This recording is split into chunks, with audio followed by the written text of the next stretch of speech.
నాకు ఇట్లాగా అంటే చాలామంది సక్సెస్ కూడా ఇలాగ బిగించుకొని ఇట్లాగా ఉంటారు, నాకు అంత ఊపి లేదు.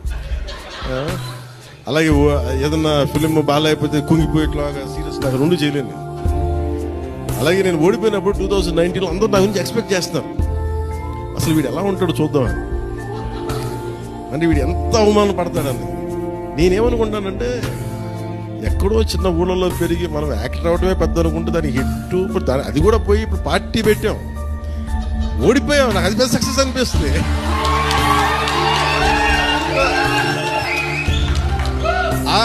I truly enjoy my journey. It's not about success.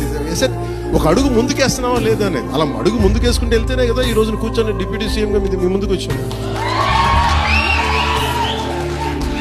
అందుకనే ఏంటంటే ఇది నాకు అందరూ చాలా సీరియస్గా తీసుకుంటారు సక్సెస్ని. నాకు అట్లా అనిపించదు.